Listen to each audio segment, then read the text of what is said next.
Esse cara quase perdeu a empresa dele por conta de uma ideia ruim e você vai terminar o vídeo entendendo um segredo do empreendedorismo que pode ser o diferencial dos seus negócios.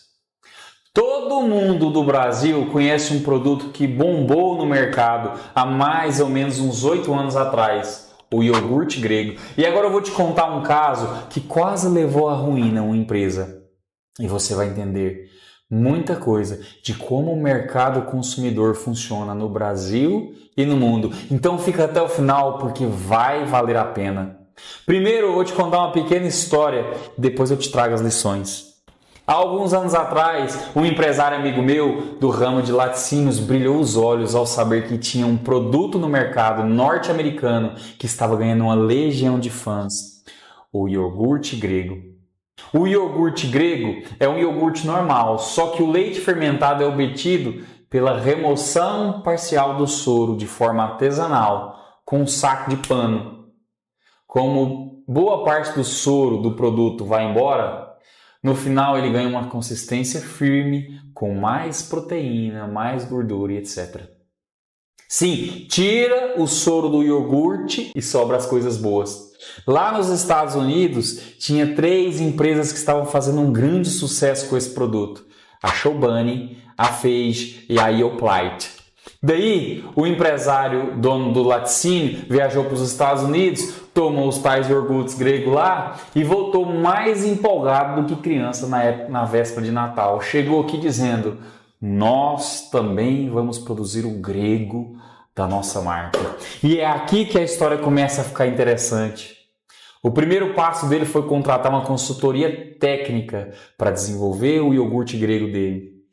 Daí a consultoria apresentou para ele 2 projetos. O primeiro deles, o empresário tinha que desembolsar mais ou menos 3 milhões de reais para comprar o maquinário que iria produzir o iogurte grego igual ao dos Estados Unidos. Eu explico, o iogurte grego produzido lá não é feito com pano de forma artesanal, e sim obtido por processos físicos que usam membranas e centrífugas.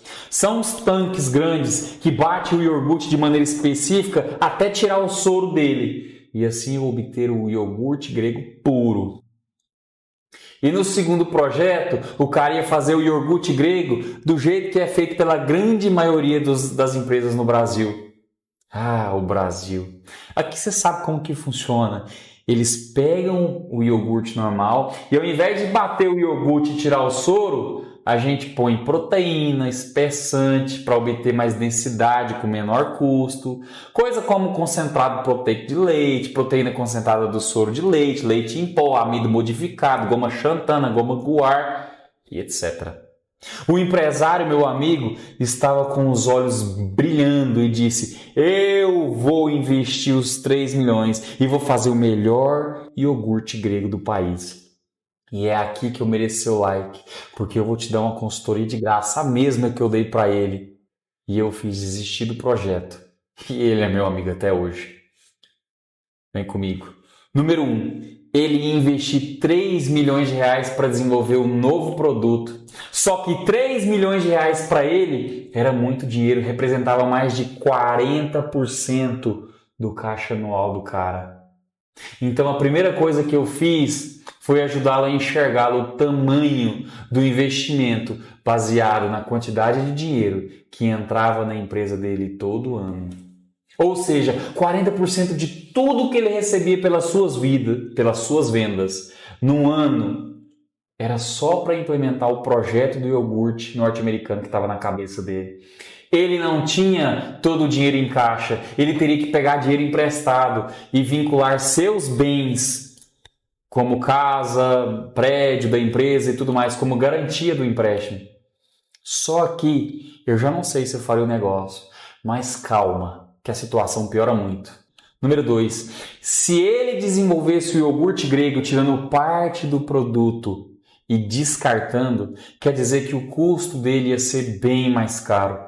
E olha que loucura, vamos fazer uma conta simples. Se ele fizesse 1.000 quilos de iogurte grego por dia e tirasse 20% de soro para transformar em grego, quer dizer que o produto dele ia render só 800 quilos de grego por dia. Enquanto que a concorrência, se fizesse os mesmos 1.000 quilos de iogurte por dia, teria que adicionar mais 10, 15% de produto como gomas, amido pra caramba, para fazer o grego, e o que daria no mínimo 1.100, 1.150 quilos de iogurte grego. Ou seja, o produto dele rendia 37,5% a menos do que o concorrente que fazia os mesmos 1.000 litros. Resumindo, até aqui ele desembolsaria 3 milhões de reais no projeto e teria um rendimento de produto no mínimo 37% menor. Além do maquinário caro, ele ia ter que cobrar bem mais caro pelo seu produto, já que o rendimento ia ser menor. Você pegou a lógica? Número 3. A concorrência já estava acirrada pela venda do grego aqui no Brasil. No Brasil, a venda do grego nessa época que ele decidiu já estava aquecida, mas já haviam muitas empresas grandes que já trabalhavam nesse produto aqui. Ou seja, a concorrência era tão grande que já estava virando uma briga de foice no escuro. Muita gente fazendo a mesma coisa que você derruba a sua margem de lucro, que é o excesso das suas receitas sobre os seus custos e despesas. E a margem de lucro do iogurte grego já não era lá essas coisas, já não era uma margem de lucro de 15%, 20%, mas algo em torno de 8%, 6%. Nesse ponto da história, eu já teria desistido da ideia, mas o quarto motivo é o mais importante de todos. Antes de passar por esse motivo, deixa seu like e segue o canal. Agora, você quer saber por que eu disse a esse cara que eu jamais faria essa loucura?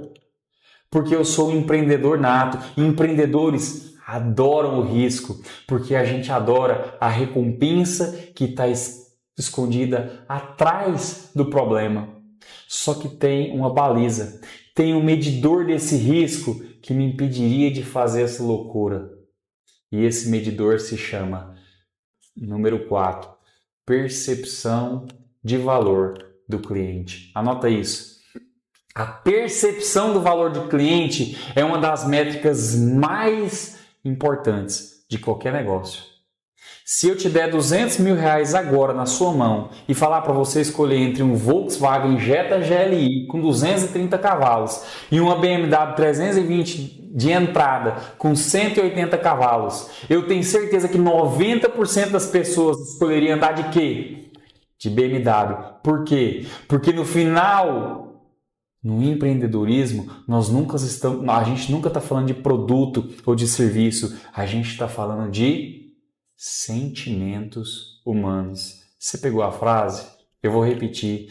No final, no empreendedorismo, na sua vida, na vida dos seus filhos, nós nunca estamos falando de produto ou de serviço. A gente está falando de sentimentos humanos. Sentimentos humanos. E é isso que importa na hora de vender. É o sentimento, é a intenção, o desejo, o medo, a dor, a ambição, a necessidade do ser humano que está do outro lado. E a percepção de valor do mercado é uma síntese desses sentimentos. Para um cliente normal e desinformado, não existem duas formas de produzir o iogurte grego. Só existe o iogurte grego gostoso e o ruim. E pronto. E se a percepção de valor dos clientes indica que qualquer produto serve, qual que ele compra? A marca que ele mais gosta ou o mais barato que tiver na prateleira. E é nesse momento que eu evitei o cara de cometer um crime contra a empresa dele. Guarda essa frase.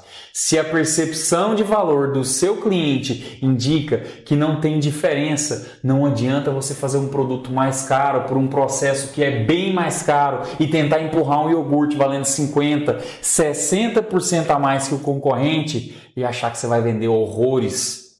Se houvesse como ele mudar a percepção de valor do cliente em relação ao iogurte grego dele e cobrar o dobro do cliente pelo seu produto, até que dava para encarar o jogo, fazendo storytelling, criando experiências ou agregando valor ao produto. Ok, mas no caso, ele ia ter que gastar uma nota com marketing, educando os clientes sobre o verdadeiro iogurte grego. E na verdade, ele ia ter um prejuízo lascado por conta de uma ideia linda e mal executada. No final das contas, Uma das coisas que mais importa em um negócio é a percepção de valor do cliente. E se você vai gastar dinheiro demais tentando mudar essa percepção de valor, cuidado, pode ser muito dinheiro torrado em um negócio ruim. Eu sou Danilo Leão de Souza e esse é o Fortuninhas, um canal dedicado para pais e mães que querem educar seus filhos para serem diferentes no mundo.